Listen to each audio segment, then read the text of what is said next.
rendah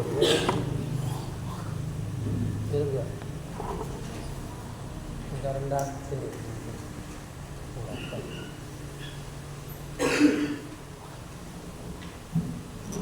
Assalamualaikum warahmatullahi wabarakatuh.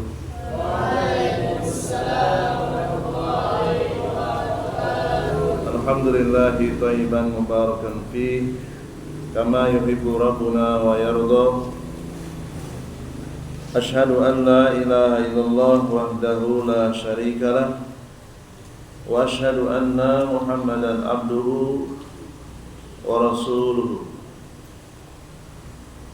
Ya ayyuhalladzina amanu taqullaha haqqa tuqatih wa la tamutunna illa wa antum muslimun. Ya ayyuhan nasu taqu rabbakumul ladzi khalaqakum min nafsin wahidah wa khalaqa minha zawjaha wa bassa minhuma rijalan katsiran wa nisaa wa taqullaha alladzi tasaaluna bihi wal arham innallaha kana 'alaikum raqiba. Ya ayyuhalladzina amanu taqullaha wa qulu qawlan sadida yuslih lakum a'malakum wa yaghfir lakum dhunubakum wa man yuti'illaha wa rasulahu faqad faza fawzan 'azima. Wa qala Rasulullah sallallahu alaihi wa ala alihi wasallam fa inna asdaqal hadisi kitabullah wa khairul hadi hadi Muhammad wa syarrul umuri muhdatsatuha fa inna kulla muhdatsatin bid'ah wa kulla bid'atin dhalalah wa kulla dhalalatin finnar. Wa qala aidan innallaha yaqidu kulla alimin bidunya jahilin bil akhirah. Para santri Al-Ma'un Islamic Center Panti Muhammadiyah Tunas Melati, rahimani wa rahimakumullah. Alhamdulillah kita dapat berjumpa kembali dalam kajian rutin setiap Jumat malam Sabtu di masjid yang mulia ini dalam rangka untuk membahas satu topik, satu tema, penjelasan 4 kaidah di dalam memahami tauhid dan syirik yang diambil dari Al-Qur'anul Karim dan hadis Nabi makbulah, diambil dari hadis Rasulullah SAW, hadis yang diterima, dan juga penjelasan para ulama Ahlus Sunnati wal Jamaah. Pada pertemuan yang lalu kita telah sampai kepada kaidah yang kedua, yaitu penjelasan tentang orang-orang yang berdoa kepada mayat, menghadapkan diri kepada mayat, mendatangi kuburan-kuburan mereka, kuburan yang dianggap keramat, kuburan para wali yang disebut oleh masyarakat sebagai para wali. Mereka punya alasan, yaitu apa? Mencari atau meminta kurbah dan syafaat. Apa itu kurbah? Minta agar mayat orang soleh mendekatkan kepada orang yang memintanya dekat dengan Allah, sedekat-dekatnya. Kemudian alasan yang kedua, mereka datang ke makam-makam yang dianggap keramat, yaitu untuk meminta syafaat kepada mayat-mayat orang soleh. Apa itu syafaat? Meminta pertolongan. Di pertemuan yang lalu sudah dibacakan dalil orang yang meminta kurbah kepada mayat orang-orang soleh, baik itu dari kalangan para wali, para nabi, para rasul, tidak diterima alasan mereka. Yang menolak siapa? Allah Subhanahu wa ta'ala. Allah tidak menerima alasan seperti itu. Alasan minta agar didekatkan kepada Allah, kepada orang soleh yang telah mati, alasan seperti itu tidak pernah diterima selama-lamanya. Bahkan orang yang melakukannya disebut oleh Allah sendiri dalam surat Az-Zumar ayat yang ke-3, man huwa kadzibun kafarun. Orang itu orang pendusta dan orang yang sangat kafir. Karena tidak ada petunjuk dari Nabi meminta didekatkan kepada Allah dengan cara melalui mayat. Gak ada sunnahnya, gak ada tuntunannya, gak ada petunjuknya. Kalau ingin minta didekatkan kepada Allah, ya kita sendiri mendekat kepada Allah, bukan melalui mayat. Walaupun mayat tersebut orang soleh, langsung dengan cara sholat sunnah, dengan cara berzikir, dengan cara membaca Al-Quran, dengan memahami Al-Quran, dengan cara bersolawat kepada Rasulullah, dengan beramal soleh.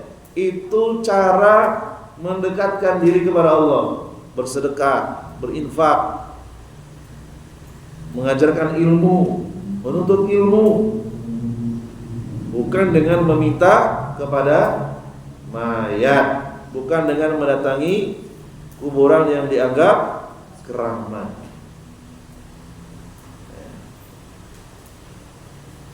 Kemudian berikutnya wadalilu as-syafaati, dalil syafaat. Alasan orang-orang musyrik dahulu mereka meminta syafaat kepada mayat. Qauluhu ta'ala, firman Allah Ta'ala, Yunus 18. Ya, silakan dicatat. Dalil yang menunjukkan orang-orang musyrik itu suka meminta syafaat kepada mayat. Yunus 18. Wa ya'buduna min dunillahi, dan mereka orang-orang musyrik menyembah selain Allah, ma la yadurruhum wa la yanfa'uhum. Sesembahan mereka itu tidak bisa mendatangkan bahaya dan juga tidak bisa mendatangkan manfaat. Ya. Sudah jelas-jelas tidak bisa mendatangkan bahaya, jelas-jelas tidak bisa mendatangkan manfaat, kok tetap disembah? Berarti yang menyembahnya ini orang yang sangat bodoh, orang yang tidak menggunakan akal sehatnya. Siapa yang bisa mendatangkan penyakit? Allah SWT yang mendatangkan adanya banjir, yang mendatangkan terjadinya gempa bumi, gunung meletus. Allah SWT yang memberikan manfaat. Allah SWT. Wajar kalau Allah disembah. Sementara mereka orang-orang saleh yang telah mati tidak bisa mendatangkan bahaya, tidak bisa mendatangkan manfaat. Lalu kemudian wa yaquluna haula'i syufa'una indallah. Mereka beralasan mayat orang-orang saleh ini, mereka inilah yang bisa memberikan syafaat kepada kami di sisi Allah.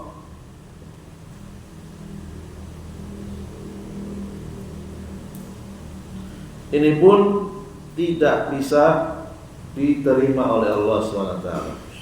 Bahkan orang yang meminta syafaat kepada Syekh Abdul Qadir Al-Jilani, meminta syafaat kepada orang-orang soleh yang telah mati. Disebut oleh Allah SWT dalam surat Yunus ayat 18, ya'buduna min dunillah, mereka menyembah selain Allah. Satu kata untuk kalimat mereka menyembah selain Allah, namanya apa? Musyrik. Ayatnya sangat jelas. Ini namanya ayat muhkamat, ayat yang tidak perlu banyak penafsiran. Namanya ayat muhkamat. Kalau kita baca terjemahnya langsung paham. Ya'buduna min dunillah, mereka menyembah selain Allah. Mereka orang musyrik. Siapa itu orang musyrik? Orang yang suka beralasan mayat-mayat orang soleh itu bisa memberikan syafaat. Ya. Berarti mafhum mukhalafahnya, orang yang mukmin, orang yang beriman itu tidak mungkin meminta syafaat kepada mayat. Kebalikannya, ya, orang yang menyembah Allah adalah orang yang tidak minta syafaat kepada mayat. Minta syafaatnya kepada siapa? Kepada Allah SWT. Karena orang musyrik itu kebalikan dari orang muwahhid, orang mukmin. Jadi kalau ada orang yang sholat ke masjid rajin, tapi dia masih meminta syafaat kepada mayat, ya amalan sholatnya tidak bermanfaat.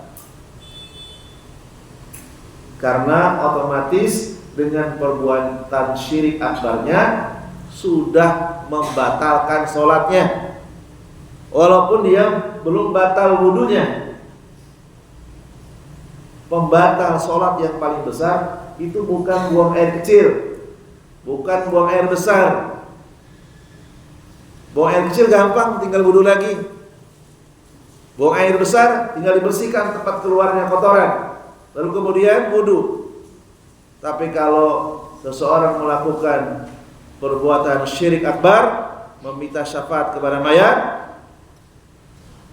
tanpa dia mengulang wudunya, walaupun dia mengulang wudunya, tetap saja sholatnya tidak sah.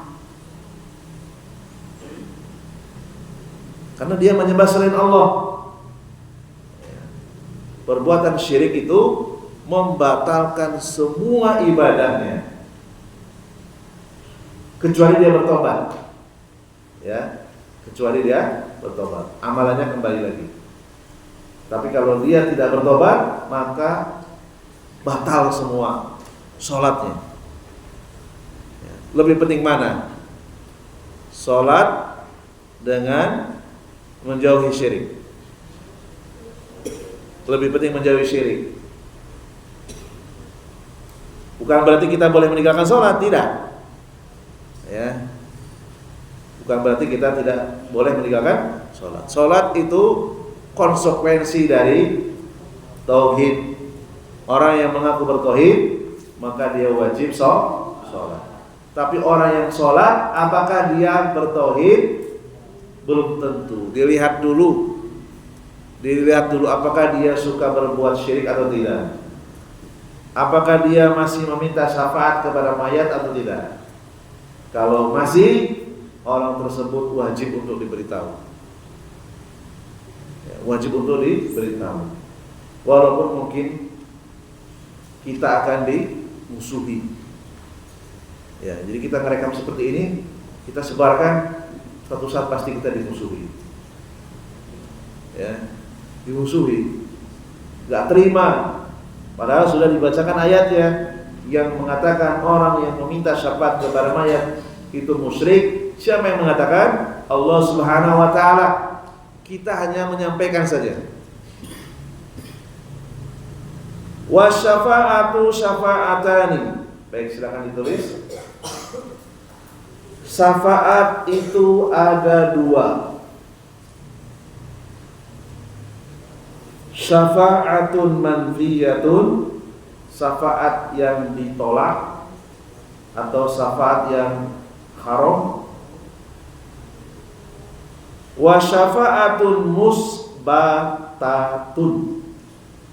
Musbatah, syafaat yang dibolehkan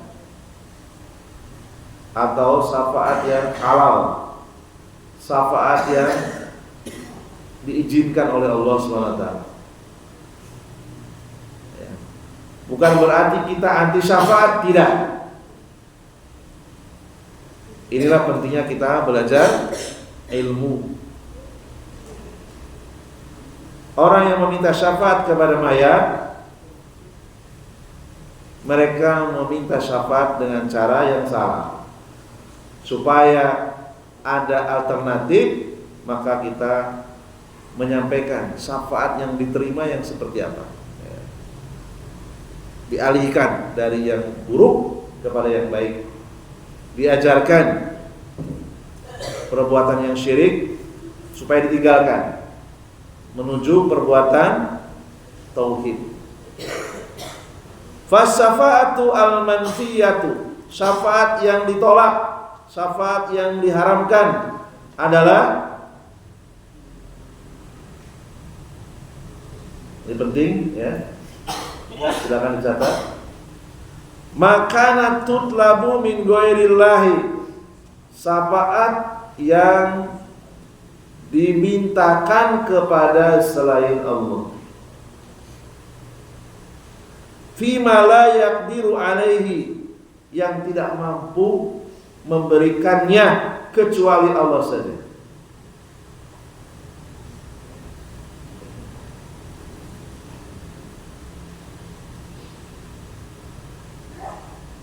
Dalilnya surat Al-Baqarah 254. Ya ayyuhalladzina amanu, wahai orang-orang yang bertauhid, wahai orang-orang yang beriman, anfiqu mimma razaqnakum, keluarkanlah infak kalian dari rezeki yang kami berikan, min qabli an ya'tiya, sebelum datangnya hari, yaumun la bai'un fi, hari itu tidak ada jual beli, wala khullatun, tidak ada teman, masing-masing memikirkan dirinya sendiri, yaitu hari kiamat. Hari kiamat gak ada, pasar tutup, supermarket semuanya tutup, ya hancur semuanya, datar, ya bumi itu datar. Wala khullat, tidak ada teman, seorang suami lupa dengan istrinya, demikian juga seorang istri lupa dengan suaminya, lupa dengan anaknya. Semuanya memikirkan diri sendiri, egoisme semua, memikirkan diri sendiri. Ya, mengurus panti sudah nggak ingat lagi dengan anak-anak panti. Saya pun sudah nggak ingat lagi dengan kalian. Ya, kalian sudah nggak ingat lagi dengan orang tua kalian. Semuanya sibuk memikirkan keselamatan sendiri. Apakah saya akan disiksa atau saya akan selamat? Wala hullatun wala syafa'atun, dan tidak ada yang bisa memberi syafaat. Ini pada hari kiamat gak ada yang bisa ngasih syafaat kecuali Allah. Allah yang akan memberikan syafaat kepada orang-orang yang terpilih, kemudian menyalurkannya. Ya. Wal kafiruna, dan orang-orang kafir itu humuz zalimun, mereka adalah orang-orang yang zalim. Ini syafaat yang ditolak, syafaat yang dimintakan kepada selain Allah. Ya. Di sholawat-sholawat menjelang atau sudah masuk Ramadan itu ada yang hafal nggak? Isfa'lana ya, ada yang hafal? Gimana Arabnya itu? Ada yang hafal nggak? Saya khawatir itu, saya kalau tahu tulisannya mau saya terjemahkan. Apa amanahnya itu? Isfa itu obati atau kalau isfa itu bisa berikan syafaat, Kalau isfi obati ya, isfa'lana, iya betul. Isfa'lana. Ya. Isfa'lana. Terus berikutnya apa? Ya Muhammad. Ya. Nah, nanti dicek lagi ya. Jangan diucapkan dulu sebelum kita tahu maknanya. Khawatir nanti kalau itu mengandung permintaan syafaat kepada selain Allah. Ya. Jangan sampai kita ikut-ikutan. Wala takfi ma laisa laka bihi ilm. Janganlah engkau mengikuti suatu amalan, suatu ibadah yang kamu belum tahu ilmunya. Apakah itu benar ucapannya? Tidak melanggar aturan agama atau tidak? Ya, kalau kita tahu tulisannya nanti insya Allah saya jelaskan di pertemuan yang datang ya. Semoga tidak mengandung kesyirikan. Semoga ya. Tapi kalau itu mengandung kesyirikan, ya terpaksa kita harus menyampaikan. Kemudian berikutnya wasyafa'atu al-musbatatu, syafaat yang dibolehkan, syafaat yang diterima. Hiyallati tutlabu minallahi. Silakan ditulis. Oh, enggak pada bawa tulis pakai. Enggak semua lah.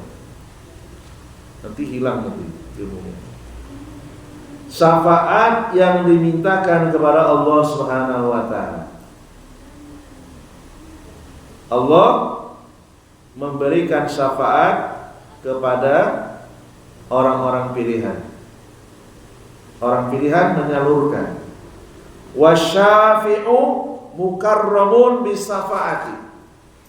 Orang yang menyalurkan syafaat adalah orang-orang mukarram. Apa mukarram maknanya? Yang dimuliakan oleh Allah karena kesolehannya, sehingga pantas menyalurkan syafaat. Entah dia seorang nabi, entah dia seorang rasul, entah dia seorang hafidz Quran, entah dia orang yang gugur di medan jihad, entah dia orang yang soleh.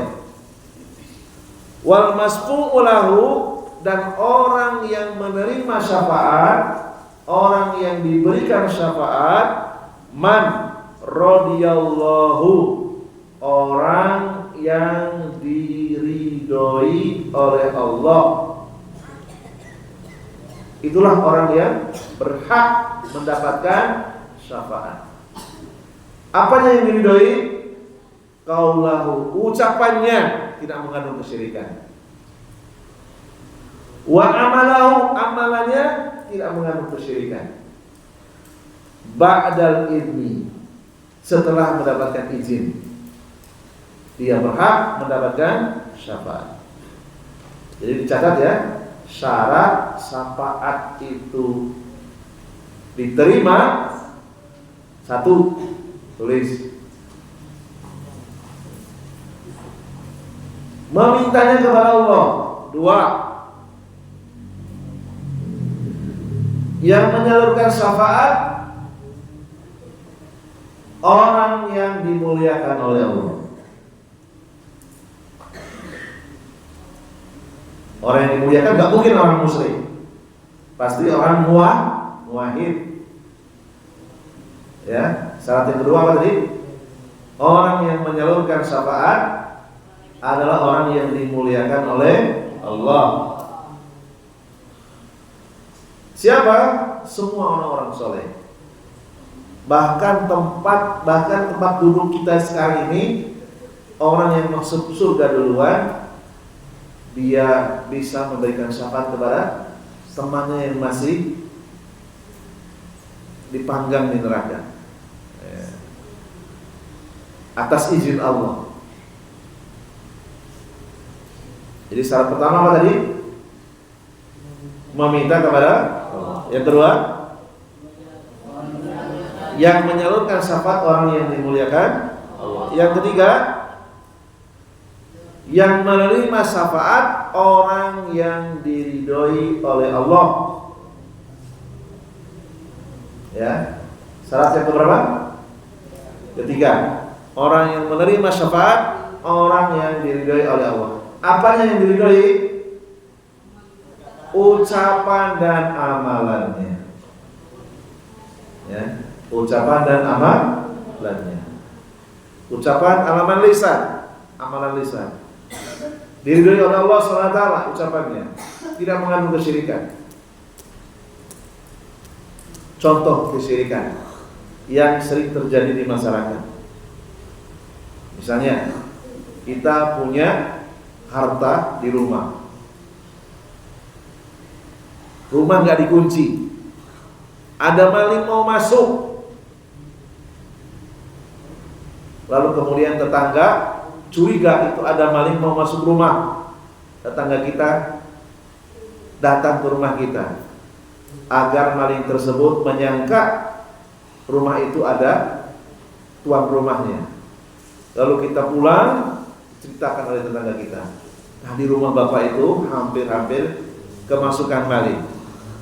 Lalu orang yang punya rumah mengatakan, kalau bukan karena kamu datang ke rumah saya, pasti barang-barang berharga saya sudah dicuri. Ini perkataan syirik akbar. Hati-hati. Ya. Padahal yang menggerakkan tetangganya datang ke rumahnya itu Allah SWT, supaya maling tersebut menyangka kalau rumahnya itu ada pemiliknya. Kalau bukan karena kamu, pasti rumah saya sudah ringan. Ini ucapan yang kelihatannya ringan, tetapi mengandung kesyirikan. Seharusnya bagaimana? Kalau bukan karena Allah menyelamatkan rumah saya melalui kamu, pasti sudah ringan. Nah, seperti itu boleh. Harus dikaitkan ucapan kita dengan Allah SWT. Kalau bukan karena Allah mendatangkan guru tersebut, saya akan selamanya bodoh. Nah, itu benar. Kalau bukan karena engkau, saya bodoh. Engkaunya siapa? Kalau bukan karena guru, saya tetap bodoh. Hati-hati. Ya. Harus dikaitkan dengan takdir Allah SWT, takdir syariah, takdir yang Allah cintai. Ya. Kemudian syarat yang terakhir, ba'dal idni, orang yang menyalurkan syafaat, yaitu orang yang dimuliakan oleh Allah, mendapatkan izin dari Allah. Walaupun Rasulullah adalah Sayyidu Bani Adam. Apa artinya Sayyidu Bani Adam? Pemimpinnya umat manusia nanti di hari kiamat. Jabatannya paling tinggi, lebih tinggi dari Nabi Adam alaihissalam, Sayyidu Bani Adam. Tetap saja Rasulullah menunggu izin dari Allah SWT. Tidak langsung serta-merta menyalurkan syafaat, tetapi nunggu izin dulu dari Allah SWT. Apalagi selain beliau harus menunggu izin. Ya. Jadi ada berapa syaratnya? 4. Yang pertama, mintanya kepada Allah. 2, yang menyalurkan syafaat orang yang dimuliakan. 3, yang menerima syafaat orang yang Allah ridhoi ucapan dan amal. Yang keempat,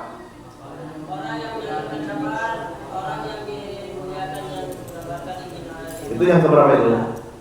Yang ketiga, betul? Meminta kepada Allah, yang menyalurkan yang dimuliakan. Yang ketiga, yang diridhoi. Yang keempat, orang yang menyalurkan syafaat mendapatkan izin. Allah sebutkan dalam surat Al-Baqarah ayat 255, "Man dzalladzi yasfa'u indahu illa bi'idni." Tidak ada yang bisa menyalurkan syafaatnya Allah kecuali setelah ada izin darinya.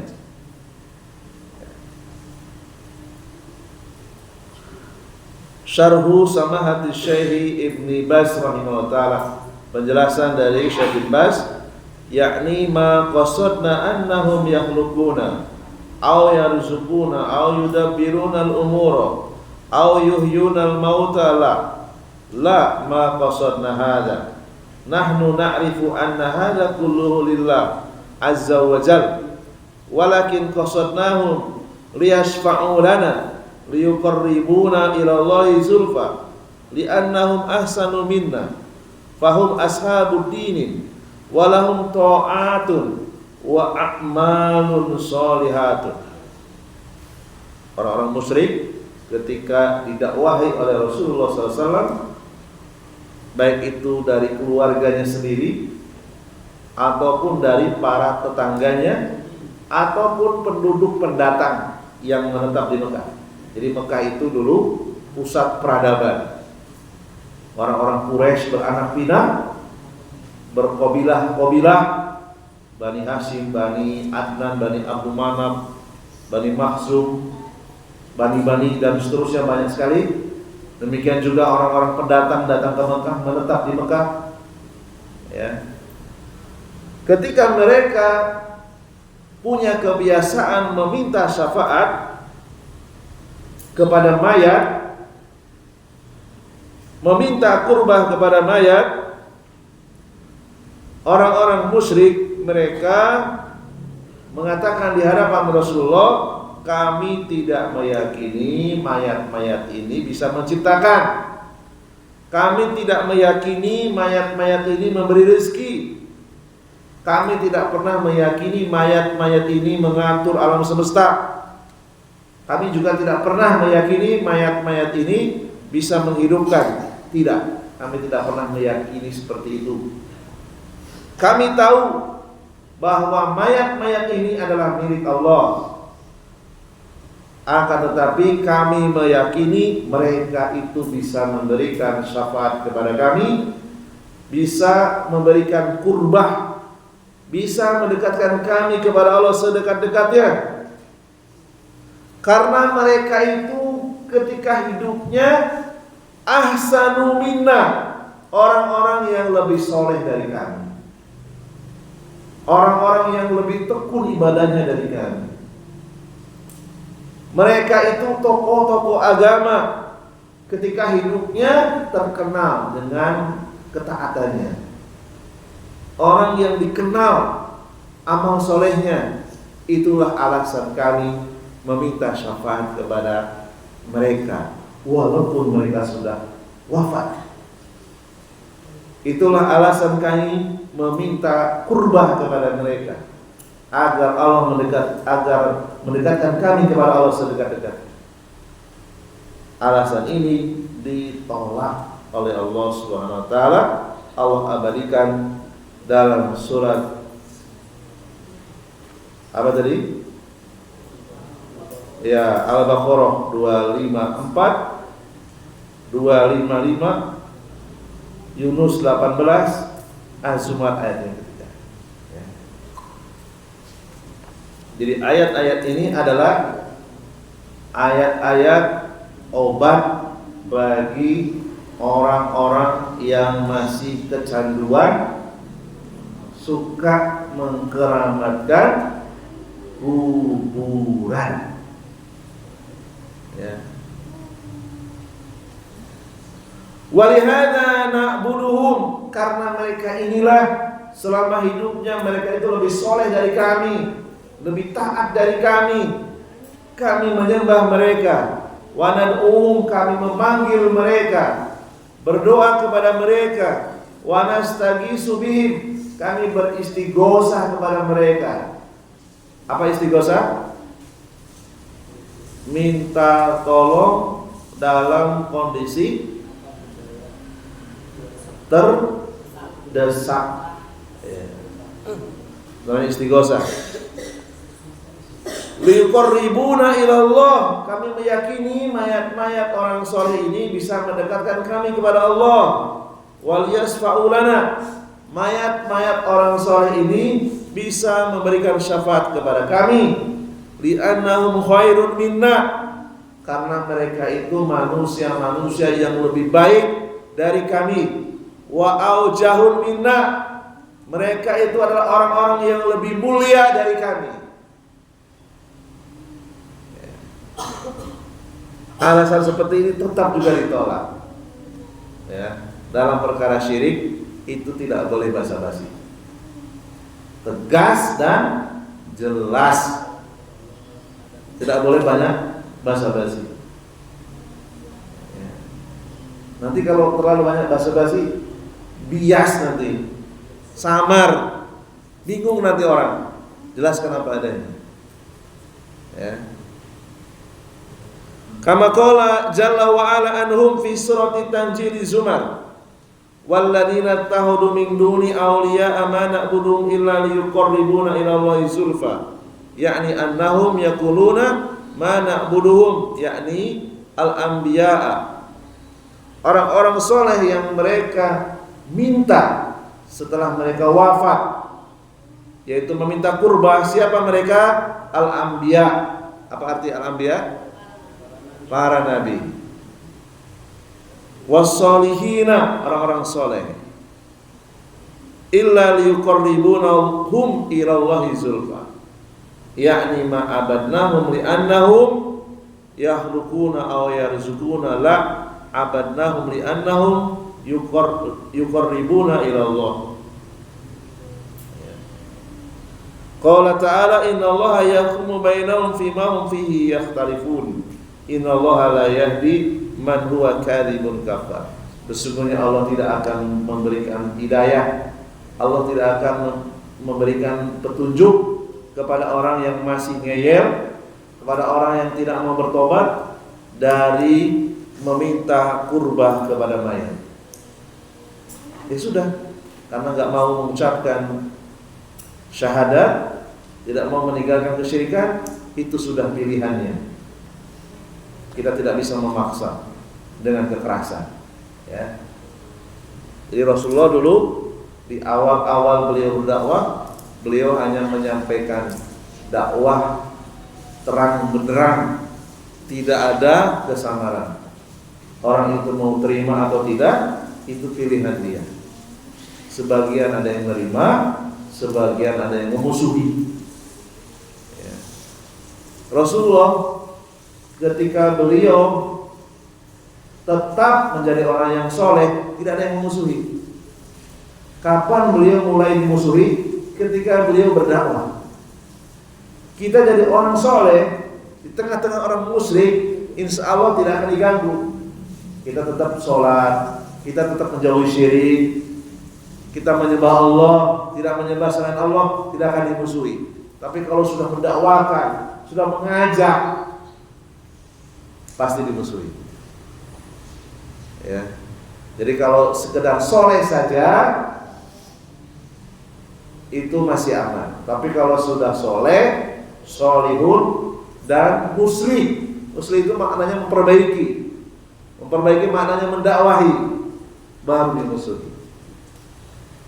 Kalau nggak percaya silakan. Nanti kalau kalian di antara kalian ada yang menjadi mubalik, menyampaikan al-haq, baik itu perkara syirik, perkara tauhid, atau menyampaikan ajaran Nabi yang murni, menyampaikan sunnah Nabi, menyampaikan lawannya dari sunnah Nabi, yaitu kebidahan, menyampaikan ini maksiat, ini haram, pasti akan dimusuhi, pasti akan diboikot, pasti akan dituduh sebagai pemecah belah.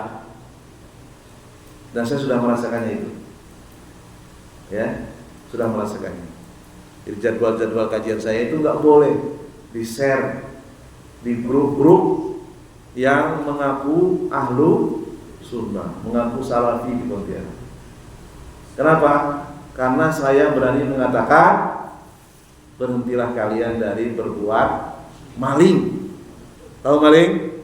Mengambil yang bukan haknya, mengambil tanah wakaf lalu dijual, uangnya dipakai untuk bangun ma'had berbayar, dibisniskan, menggunakan ma'had dengan nama ulama bermadzhab Syafi'i di Parit Terabah. Ya. Gara-gara itu mereka tidak terima, tidak ikhlas diberitahu kalau maling itu perbuatan yang haram. Bertobatlah kalian. Ya. Jadi siapa saja yang menjadi orang yang musyrik menyampaikan al-haq, dia harus menanggung resikonya. Ya. Pasti itu cepat ataupun lambat. Kalau hanya sekedar soleh saja untuk dirinya sendiri tidak akan diganggu. Rasulullah ketika belum berdakwah beliau nggak diganggu. Beliau tidak berbuat syirik, beliau tidak berzina, beliau tidak mabuk, beliau tidak mengganggu perempuan, beliau tidak diganggu. Namun ketika beliau mendakwahkan tauhid, mendakwahkan sunnah, mengajak manusia untuk menjauhi syirik, baru kemudian beliau dimusuhi, bahkan sampai mau dibunuh. Ya. Barangkali ini saja dulu yang bisa kita sampaikan. Insyaallah taala kita sambung penjelasan syarah kaidah yang kedua. Subhanallahumma wa bihamdika asyhadu an la ilaha illa anta astaghfiruka wa atubu ilaik. Assalamualaikum warahmatullahi wabarakatuh.